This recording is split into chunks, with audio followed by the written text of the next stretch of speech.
Good morning, Nick. How are you doing? Great to see you. Yes, very good, my friend. And you? Very good, thank you. I'm loving the new image. Very crisp, fresh, ready for... Very fresh. Very fresh, very naked, and I feel very vulnerable. I'm sure the cap and the beard was the last bastion of wearing a mask. I'm sure it was. Are you going to have to rebrand all your materials now? Because I'm sure, didn't a lot of your brand have the beard and... Every bit. I've got literally one picture of me like this, which I'm now plastering everywhere. So I got to get some new material. The problem is in lockdown, it's harder to get the speaking material when I'm not going out speaking. I'm just doing stuff like this. Yeah. And there's only a certain amount of Zoom pictures that one person can take, do you know what I mean? It's going to cost you a fortune in rebrand. Yeah, exactly. Your business cards reprinted. Great to see you anyway. Oh, remember business cards? Remember Lots those? of blast and a blast business cards, isn't it? Yeah. So I haven't given any out for 3 months. So I had a clear out recently. I had a big folder. I had 2 big folders of business cards. Threw them all in the bin. I'll probably regret that one day, but there we are. Yeah. We're going to digress. So, Yes. anyone who's watching, thank you for joining us. We have the fantastic Nick Elston. Oh, my dog's barking. Yeah, that wasn't me. For those tuning in, this wasn't me. I'm going to try and wing this for a bit. So we've got the fantastic Nick Elston, who's a mental health expert and coach. He's going to be talking to us today about how to stay resilient in sales and how to make the sales process less stressful. And Nick has 3 brilliant tips that he's going to share with us today. And I'm just going to hand it over to you, Nick. You're the expert.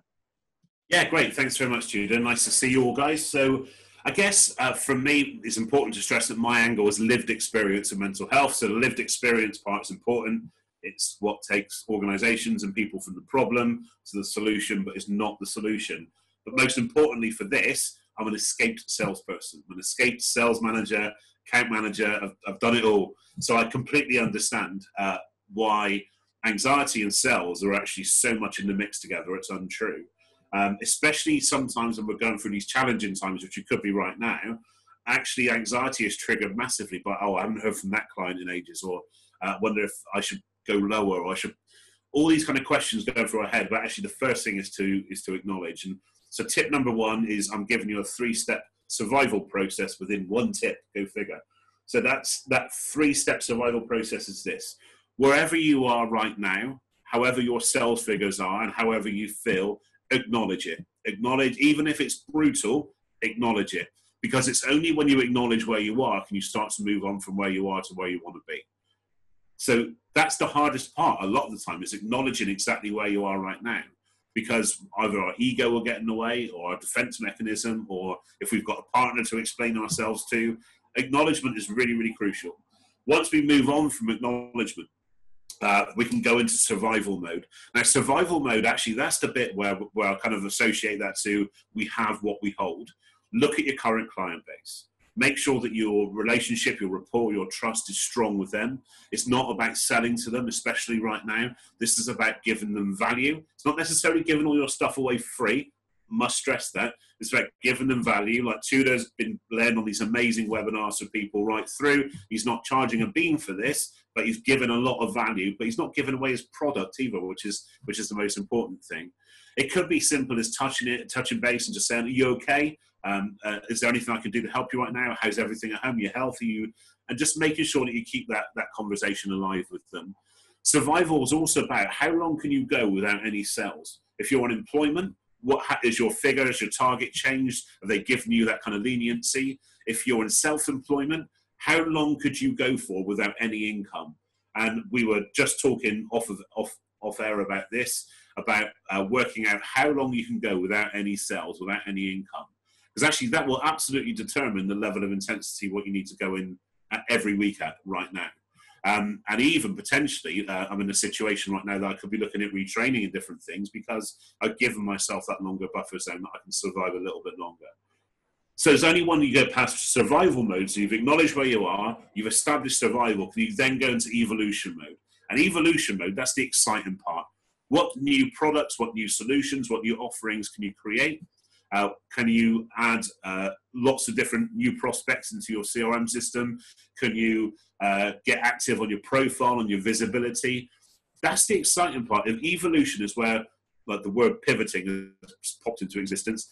That's where everyone's pivoting. They're taking that stuff online. They're creating new ways of doing things, forging that new reality. And actually, if you're not doing that right now, by default, you'll be living a life on somebody else's terms. By default, you'll be forging somebody else's reality. So actually, we need to maintain that element of control. So those three things right there, that's tip number one. Any questions on that, Tudor? No, that seems good. I think the acknowledgement part is kind of, it's quite tough, isn't it? Because if things are going really bad, It is. And sometimes you just kind of make do and just kind of think, oh, if I keep doing this and almost not ignoring it as such, but maybe procrastinating and just trying to avoid it a little bit, and then actually saying, hang on a minute, I'm going to stop here, draw a line, and look at the situation where things are right now. Exactly. I think if you look at lockdown, it's a microcosm of a sales process, of a business process, that if I didn't acknowledge the fact that this was going to be brutal very early on, I could not have moved on to the next step. And a lot of people are still stuck in that. People are actually going out of business now, have been stuck in that, right, I'm going to hide until this is all over. It's just that's not, for me, that wasn't an option. And those kind of people aren't visible right now. So if you use lockdown as an equivalent to the sales process, that we need to acknowledge where we are. So actually, if we're really struggling with sales, acknowledge you're struggling with sales. Once you've acknowledged that, you can maybe reach out for help. Maybe you could develop yourself. Maybe you can train yourself. Maybe you can get a mentor. Maybe you can get a coach. But whatever you do, you can only do those things once you acknowledge yourself. Because if you mask that, that will show through. We've all been on the end of those desperate sales pitches or the obvious sales pitches. And again, we were talking off air about kind of how different people in the recruitment industry are approaching these things right now. And I'm not saying this because he's on air, and I don't want to big on it too much, but the way that Tudor's dealing with this actually is very soft. It's coming from a compassionate place. It's coming from a position where he genuinely wants to help people, and that shines through. But don't be fooled. If you're going the opposite approach to that, that will also shine through as well. A lot of people would have lost good business right now from staying in that position of fear. Thanks, Nick. Appreciate the feedback on that. But yeah, I think it does it does kind of sort out the wheat from the chaff. And some people may think, actually, you know, yeah, I'm going to take a pivotal turn. Maybe it's not right what I'm doing. It's not because people have got a little bit more time to think, haven't they? And to say, look, I've been doing this for God knows how long. You know, maybe can retrain as a TV driver or something, whatever it is. You know. Well, this is true. I mean, this is a great time to reflect on what's good for us and what's not good for us. Who's good for us and people that are not good for us. Yeah. And I think that process, and I've been quite open about this. I posted on LinkedIn about this yesterday, about the two biggest anxiety triggers in the UK business community based on feedback from my clients are change and procrastination. And procrastination I'm going to come on to in a bit. But change is inevitable, especially right now. So it's no surprise that people in this big period of change are starting to feel very vulnerable, very anxious, that underlying feeling of dread. So it happens, it gets to the best of us. I work in this space obviously all the time, and it's really affected me negatively over the past week and a half. I'm really struggling. I made some calls, I left social media. So as much as I'm enjoying the kind of lack of noise, that did create that fear of missing out. And so for every action you do, there's a payoff. And that's what you need to understand. But also we can fall back into, and I've spoken about this at your events before, is about conditioning. Is that when I was working in sales in the office supplies industry, actually, if I was looking for other jobs at any time, just browsing, then I was looking for exactly the same job in the same industry. I wasn't expanding what I could do. And for me, that only changed through a position of coming from, in terms of mental health and stuff. But for me, that only changed when I started to realize what was different, what was possible. And I loved where I was. I was there for 14 years. I love where I was. But the point is that we can be very limited by ourselves in what we feel we can do and what we're able to do. Yeah. And you may have more time to retrain right now. Mm-hmm. Yeah. And in that vein, we need to start working out actually as best as we can, because nobody knows what's going to happen. That assumption is definitely a problem. But we need to start having one eye on actually what's going to be good after this. What areas are going to be good? PPE vending machines, I've heard, are going to be really, really good business. Make a note of that. Yeah, you can have that one. That's fine.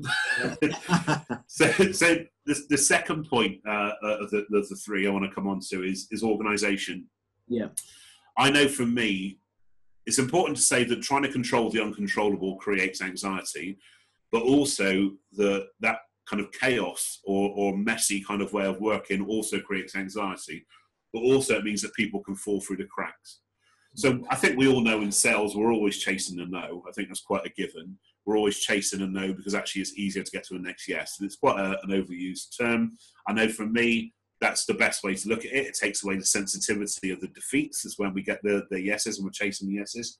But for me, it's just making sure that your system, your process, and you've got an event on Friday about using tech in this as well, so I'm not going to major on this too much, but that your process is organized enough to catch everybody. So, for example, if I reach out right now to somebody, to an organization, and say, right, okay, can I come and deliver a talk to you on mental health?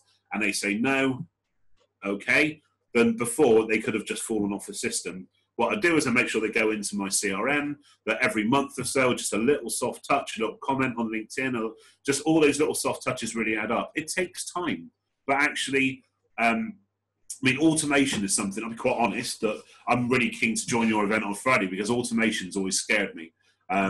Because, again, same as we were saying earlier on, I've been on the receiving end of bad automation. Yeah. And because I work in an emotional space, it kind of does. That's what I'm really keen to learn from your guys on Friday. And I'll be keen to ask that question as well, actually. So thinking off the top of my head. But from an organisation point of view, if you have a system which is a catch-all, that every single piece of transactional business that you do, not just commercially, but in terms of introductions and contacts, if you catch people in that, then they will reach that point where they will convert into at least an inquiry in whatever you do, as long as you've got the identifying right at the beginning. So I'm a real power user on LinkedIn. I use some tools that are not LinkedIn friendly. They do not approve them, but it's a great way of generating the right people that I need to speak to. Yeah. And I know my market. My market is, as a speaker, it's HR directors of companies with usually 2,000 staff plus. That's kind of my market. So that means I'm very specific. If I'm reaching out to somebody who says no, then I still know it's the right person in the company to speak to. So why would I just discard that information? So I just put it into a process. And that can be automated, or it could be just a little comment on a LinkedIn post every month. The important thing is, if we leave our organization and our processes up here, that cannot go anywhere. It needs to be a process in front of you, especially if you're looking to expand or to have a team of people working under you. Then you need to have something which is a process which is deliverable to other people. Yeah. It's good mental health kind of practice anyway, to get stuff out of our head and onto paper, onto the screen, because it's just a very therapeutic process. And it's the same for sales. We want to take away as much emotion out of this as possible so we can focus on the good stuff. So that's the second point. Any questions on that one? Yeah, no question. I'm totally agreeing with you on these points, and it's totally ringing true, because I'm looking at my desk now. I've got a tray, and it's just building up, and it kind of in the back of my head, like really far away, deep down in my head, I'm thinking I've got to sort this tray out. I'm going to sort it out. And sometimes, like you say, it's just about like a mini acknowledgement to say, right, now I'm going to do it. I'm going to do it. Yeah. I'm going to do it, and the kind of reward, even though it's a small thing, the reward in terms of how your mindset is feeling, and you're feeling a lot more organised and focused, then it's a monkey off your shoulder, isn't it? It really is, and you're quite right. It does stay in the back of your mind until it's down. Same as your email inbox, same as everything. And you mentioned reward. Actually, reward's really important. So I may use something like gamification. So Right. A reward process for each of my to-dos. So I use an app called Todoist, which actually gives you points for the tasks that you do. And then it gives you a series of awards and stuff, and that's pretty cool. But even in terms of that reward mechanism, that I think especially home working, there's more distractions, that you either go full into just working crazy hours, or you can get distracted by other stuff going on around you. So it could be the fact that I'm into gaming, as you know, I've said before. So it could be the fact, right, if I do all of these calls, if I do all of these meetings, like today I've got like 5 or 6 talks to deliver. On the back of that, right, tonight, my time, I'm going to watch the football. I'm going to hop on the PlayStation. And actually, I won't feel guilty about that because I've earned that time. So I try and incorporate gamification into my sales processes as well. Interesting. Yeah, I love that. Todoist, noted. Todoist, yeah, it's really, really cool, really cool. So the third point on my 3 tips is simply to engage. So for those who are fans of Star Trek, The Next Generation, Jean-Luc Picard, engage. That's his thing.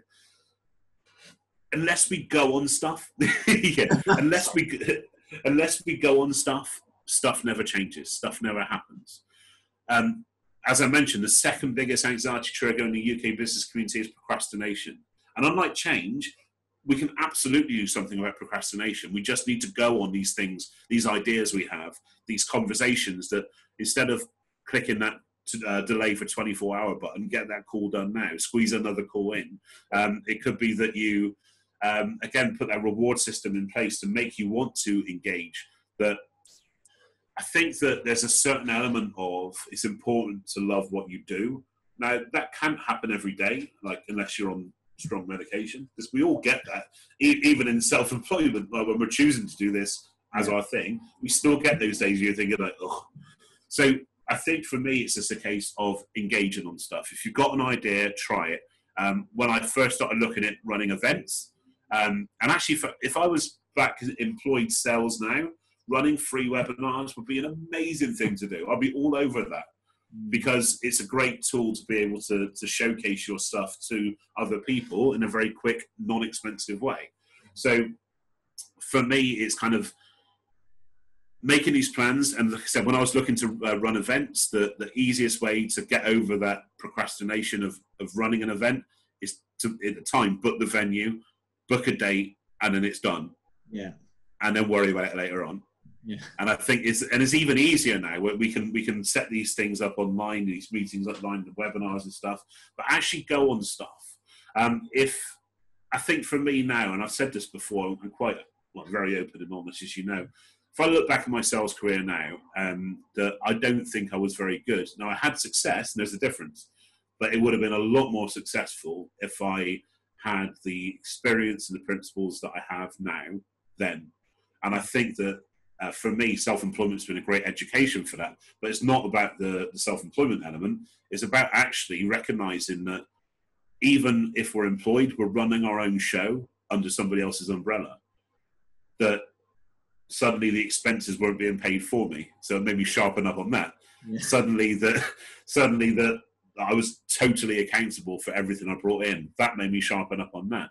So again, it's even if we are in, and I was just, funny enough, I run a podcast. I just interviewed a guy about this. He's in the wellbeing sector as well, but about self-employment. And actually, there's no shame in being employed. There's a lot of shame in it at the moment of people that don't want to be entrepreneurs. Trust me, I hate being self-employed. Genuinely, I've built a career being the best second in command I can be. I love what I do.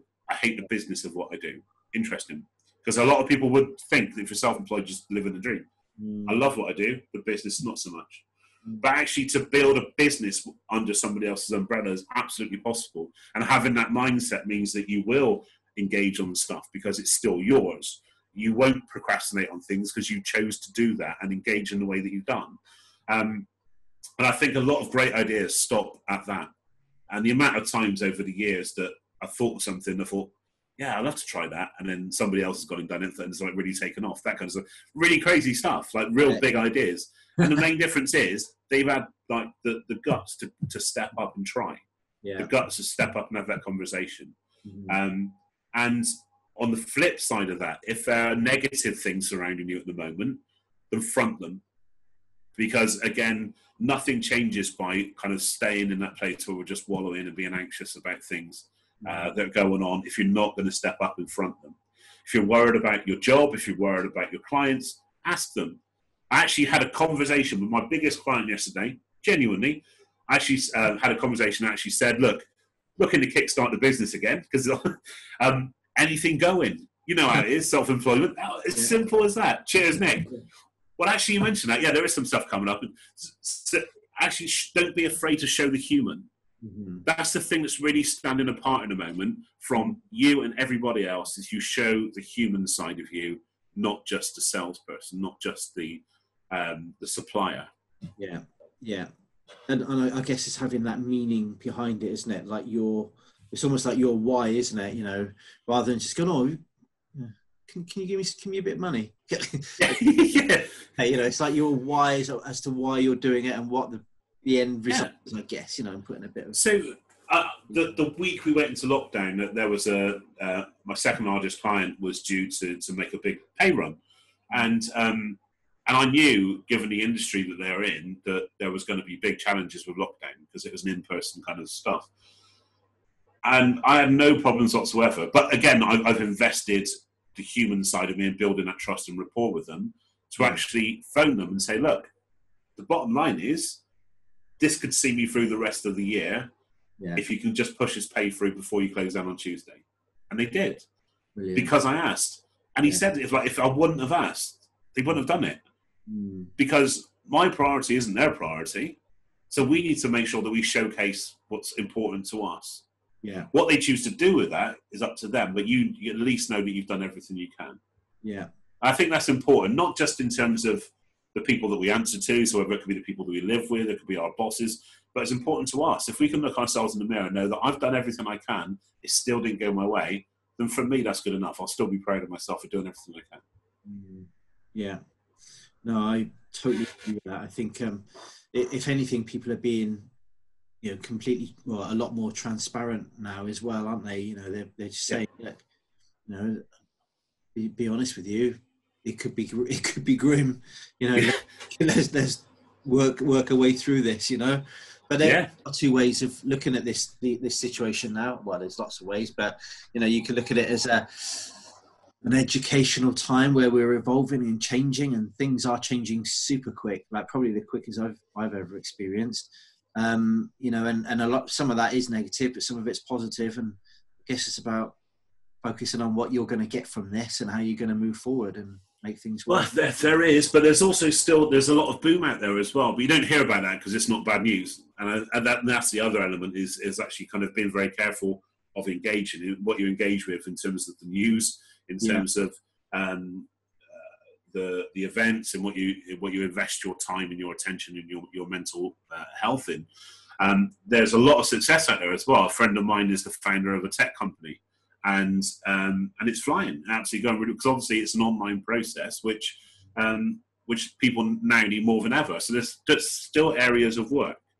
I used to be head of partnerships for that company as well. So having that kind of knowledge of software sales, for me, to see that he's flying with this, it's amazing news. You don't hear about that because, like I said, you're only hearing the bad. Yeah, yeah. I get it's tuning into the right things, isn't it? I guess. Yeah, it is. Absolutely.